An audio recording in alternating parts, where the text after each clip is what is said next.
오늘 아침 뉴스 연구소.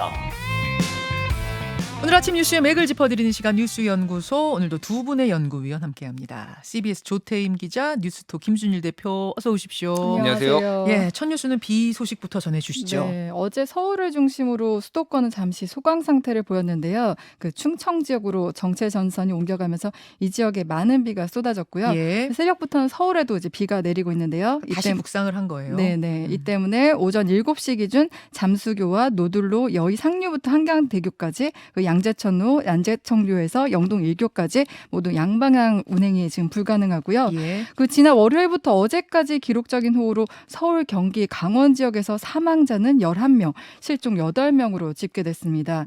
서울에서는 서초동 맨홀에 빠져 실종됐던 40대 남성이 어제 오후 그 사고 발생 지점으로부터 1.5km 거리에서 다른 맨홀에서 숨진 채 발견됐고요. 예. 이 남성의 친누나는 아직 실종 상태입니다.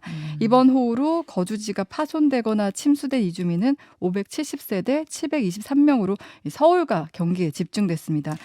지금 비구름이 남북을 오락가락하는 모습인데요. 이미 많은 비가 내려 지반이 약해져 있기 때문에 네. 각별한 주의 필요해 보입니다. 비가 더 온다는 겁니다, 네. 여러분. 다음 뉴스로 가죠. 네, 사법 리스크 논란. 이재명 의원의 부인 김혜경 씨 소환 조사가 임박했다, 이런 보도예요. 네, 그래서 이제 이 후보를 둘러싼 사법 리스크가 현실화하고 있다, 이런 평가가 나왔는데요. 앞서 이 후보는 SNS를 통해 그 김혜경 씨가 경찰로부터 출석 요구를 받은 사실을 공개하면서 경찰 수사에 적극 협조하겠다, 이렇게 선제적으로 밝혔습니다. 그러면서 김 씨가 업무 추진비 카드 결제 사실을 몰랐다고 적극 해명하기도 했는데요. 네. 그 경찰 수사가 오는 28일 전당대회 선거 국면에서 이 마무리 단계에 접어든 만큼 이 후보 사법 리스크는 어떤 식으로든 부각될 수밖에 없어 보입니다. 그 민주당 전당대회 토론회에서도 지금 가장 논쟁이 뜨거운 부분도 그 사법 리스크와 관련한 당원 개정에 관한 거잖아요. 80조. 네, 당원 80조 개정을 놓고 박용진 후보의 공세가 날로 강해지고 있습니다. 네. 박 후보는 당원 80조는 사법 리스크가 당 전체 사법 리스크로 번져나가지 않도록 하는 최소한의 안정장치다, 당원 개정에 반대해야 한다 주장하고 있고요. 또 박 후보와 달리 강훈식 후보는 그 이 후보에 대한 공격을 자제하는 모습을 보이면서 두 후보 간 온도차가 느껴집니다. 이런 가운데 이 후보는 정부 여당을 향해 날선 목소리를 내며 존재감을 드러냈는데요. 그 정부가 추진하려는 국유자산 매각 방침에 대해 국유재산 민영화는 소수 특권층 배불리기라고 주장했습니다. 지금 전당대회가 이 후보 쪽으로 기울었다는 평가가 나오는 상황에서 경쟁자와 대립각을 세우기보다는 이 정부 여당을 공격해서 야성을 부각하고 존재감을 드러내는 것으로 보입니다. 네. 김준일 대표. 예.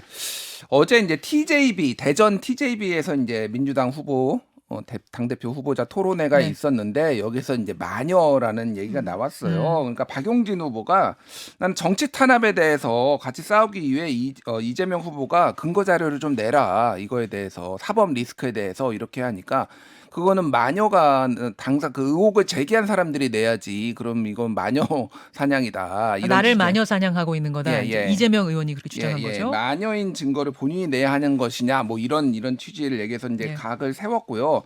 이 80조가 계속 이제 뜨거운 논란이 되고 그렇죠. 있습니다. 그래서 어제 전해철 의원 같은 경우에도 페이스북에 이제 글을 올렸어요. 당원 80조는 문재인의 개혁안이라는 거예요. 2015년 문재인 당대표 시절에 의결된 개혁안이고, 그래서 이게 개정이 이루어져서는 안 된다. 이건 개혁의 후퇴다. 이렇게 공개적으로 입장을 냈는데, 뭐 이제 반 이재명 계열 중에 한 명이죠. 대표 선수 중에 한 명이죠. 친문이죠. 예, 친문 전해철 의원. 예, 네. 예. 그러니까 이번에 당 대표 또 후보를 이제 나올까 하다가 이제 안 나왔는데 결국은 이제 반 이재명 좀 그 세력에 조금 힘을 실어줬다, 이렇게 얘기가 될 것 같아요. 근데 미묘하게 또 고민정 의원 같은 경우에는 친문으로 이제 분류가 됐잖아요. 네. 근데 어제 라디오에 나와가지고 이를테면 지금 이재명 수사에 대해서 과도하다, 이건 기소되면은 100% 야당 탄압이다. 뭐 이런 취지의 얘기를 해서 좀 친명으로 좀 싹 갈아타는 거 아니냐. 뭐 이런 관측도 좀 나오고 그랬어요. 고민정 의원 같은 경우에 나는 반명이 아니라 비명이다, 이렇게 스스로 또 입장을 밝혔더라고요. 예. 그러니까 아무튼 이 이제 친문계로 분류되는 의원들 사이에서 당헌 80조 개정 안 된다는 목소리가 공개적으로 나왔다는 거네요. 예, 예. 그리고 어제 좀 눈에 띄었던 게 지금 이재명 조폭 연루설을 제기한 장영하 변호사의 구속영장 신청이 반려가 됐어요. 이게 예. 뭐냐면은 경찰이 체포영장을 발부해가지고 장혜화 변호사를 체포했거든요. 그러면 보통은 체포영장이 나오면은 네. 그러면은 구속영장을 신청을 하고 네. 그러면 그 검찰이 구속영장을 청구를 해가지고 법원의 판단을 받아보는 게 일반적이에요. 그런 순서죠. 예. 근데 경찰이 구속영장을 신청을 했어요. 검찰은. 근데 검찰이 구속영장을 안 받아줬어요. 이거는 예. 그러니까 법원까지 가기도 전에. 예. 그러니까 이건 굉장히 이례적이에요. 어허. 그런데 지금 그 장영아 변호사의 변호인이 석동현 변호사인데 이게 이분이 그 윤석열 대통령과 서울대 법대 79학번 40년지기 동기고 네. 대통령 최측근이거든요.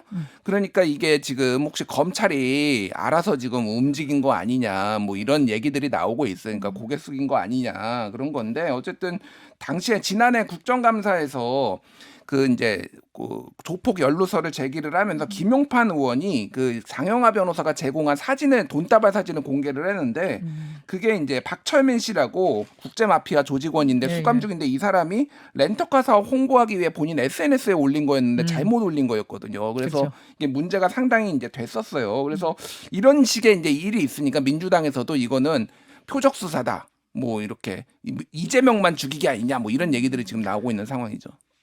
지금 어쨌든 이제 민주당 전당대회의 최대 화두는 계속해서 이 사법 리스크, 당헌 80조 개정 논란 이런 것들이 주를 이루고 있네요. 네, 그런데 지금 어쨌든 이재명 후보의 지지율이 워낙 강하다 보니까 예. 이게 사법 리스크 우려가 있긴 하지만 대세를 꺾기는 어렵다는 그 입장들이 다 대부분이고요.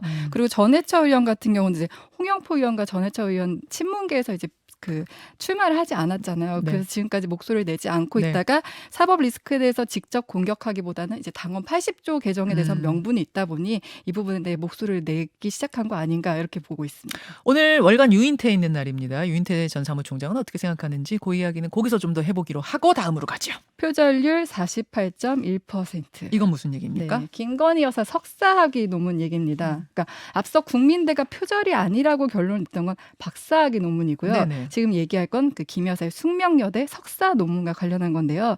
숙대 일부 교수들이 자체 검증을 한 결과 최소 48%의 표절률이 나왔다고 밝혔습니다. 네. 숙대 졸업생 모임인 숙명민주동문회가 이번 결과를 발표했는데 그 김 여사의 1999년 숙대 교육대학원 석사학위 논문, 스위스어가 파울 클레이 회화의 특성에 관한 연구 이 논문에 대한 분석인데요.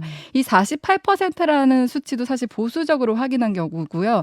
더 넓은 벌이 예를 들어 내용 전개 방식이나 서술의 유사성까지 포함하면 54%까지 이른다는 결론을 냈습니다. 그러니까 김 여사 논문에서 다른 논문과 같은 부분을 이렇게 빨간색으로 체크해서 이제 자료를 제시했는데요. 어떤 페이지 같은 경우는 한두 문장 빼고는 다 빨간색으로 나와 있거나 또 어떤 쪽 같은 경우는 한 반 정도는 빨간색으로 표시돼 있거나 이렇게 나와 있습니다. 이건 지금 이제 숙명민주동문회라는 곳에서 자체 검사를 한 건데 네네. 숙대 입장은 어떻습니까? 숙대는 거기에 대해서 아직 입장을 밝힐 단계는 아니다 이렇게 말을 하고 있고요. 그리고 지금 숙대 같은 경우 지난 2월 김 여사 논문에 대한 예비 조사를 시작해서 3월 본조사가 필요하다는 결론을 냈는데 네. 그 이후 5개월 동안 지금 아무런 발표를 하고 있지 않습니다. 그래서 학교 측은 조사를 계속 진행하고 있다는 입장이고요. 네. 그래서 숙대 민주동문회는 표절 결과가 이렇게 나온 만큼 학교의 입장을 밝혀야 된다. 학교 측의 조사를 촉구하고 있습니다. 예, 이제 국민대가 박사 논문에 대해서 표절 아니다라는 결과를 낸 다음에 오히려 이제 김건희 여사 논문 이야기가 다시 불이 붙은 느낌이에요. 예. 일단 그 민주동문회가 검증한 거에 따르면은 48.1%는 최소입니다.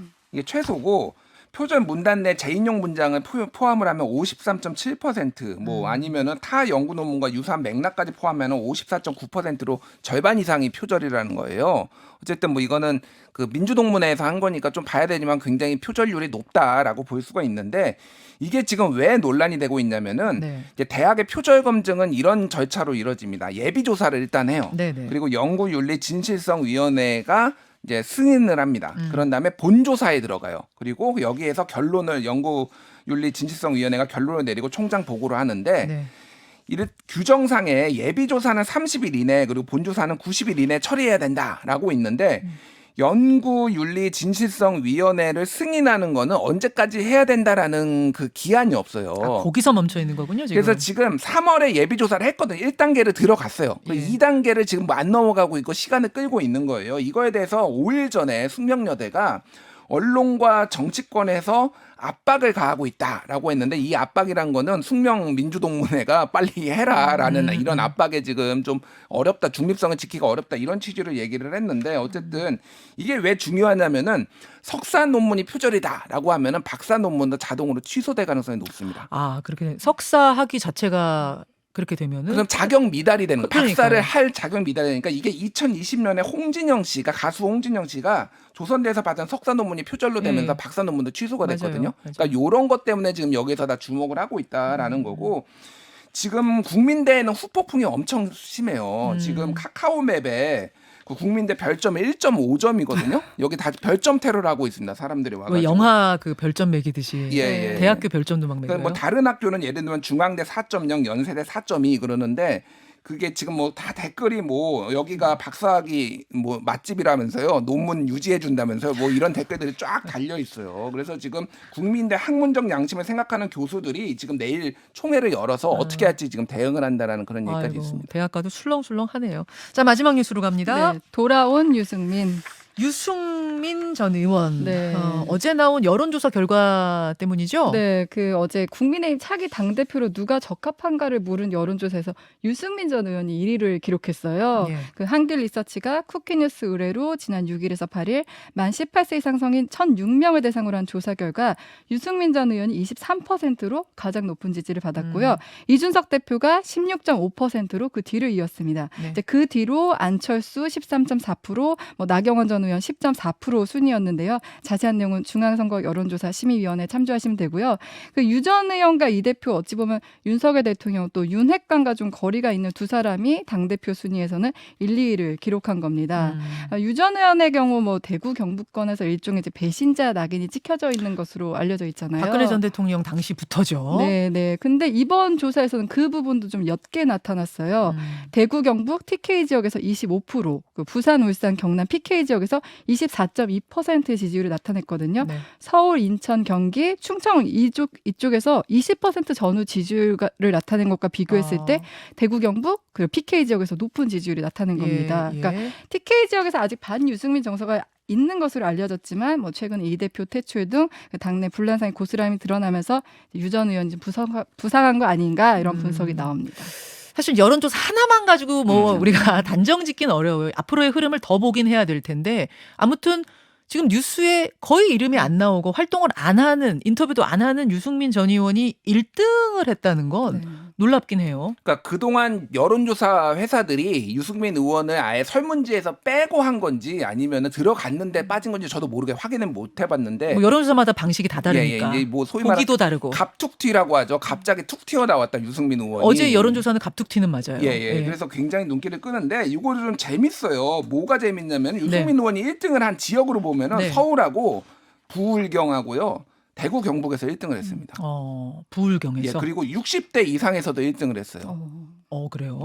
그러니까 이게 보수 진영에서 한마디로 얘기하면 탄핵으로 인하는 미운털이 굉장히 단단히 막 배신자 이미지가 강했잖아요. 그것 때문에 유 의원은 한참 고생했죠, 정말. 뭐 지금도 고생을 그럼요. 했죠. 그런데 이게 어느 정도 희석이 되고 있는 거 아니냐. 근데 이게 역설적이게 윤석열 대통령과 윤핵관들 때문에 이게 그렇게 되는 거 아니냐라는 희석을 거예요. 시켜주고 있는 거 아니냐 이런 얘기가 나와요. 그러니까 합리적 보수가 차라리 낫다. 뭐 이런 여론들이 있는 거예요. 다만 이게 좀 눈에 띄는 게 이 정당 지지나 이 보수 진영에서는 이준석 대표가 1위입니다. 오히려.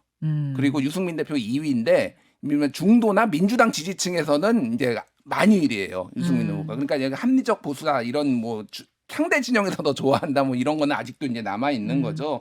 그래서 지금 여기서 또 재밌었던 게 같은 여론조사인데 네. 지금 국민의힘 상황에서 가장 누가 책임을 지고 있냐가 윤석열 대통령의 49.9% 1위거든요. 네. 그다음에 이준석 21.4 그리고 권성동 16.7 장제원 4.3으로 나왔어요.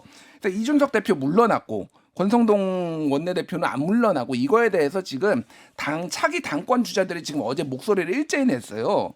그래서 나경원 전 원내대표도 라디오 인터뷰에서 권성동 원내대표 재신임 절차 필요하다. 재신임 절차 필요하다. 그러니까 원내대표직을 유지하느냐 마느냐를 놓고 한 번 더 투표 붙여야 된다. 그리고 안철수 의원도 재신임 묻고 의원총회에서 결정해야 된다. 어제 똑같은 얘기를 했어요. 어제 지금. 저는 성일종 정책위 의장하고 인터뷰했잖아요. 제가 그 질문했는데 성일종 정책위 의장은 필요하다면 다수가 필요하다고 느낀다면 재신임 투표할 수 있다 그 발언했어요. 그리고 이게 지금 국민의힘 당원을 보면은 지금 당연직이라고 나오잖아요. 근데 네. 당연직이 아닙니다. 당원상에는. 그러니까 비대위원 말씀하시는 그러니까 거죠? 이게 비대위원으로 포함이 되느냐, 안 원내대표. 되느냐? 그러니까 보통 원내대표가 다 사퇴를 했기 때문에 그 전에는 책임을 지고 이런 문제가 없었는데 책임이 있는 사람이 들어오다 보니까 지금 당내 분란이 지금 벌어지고 있다.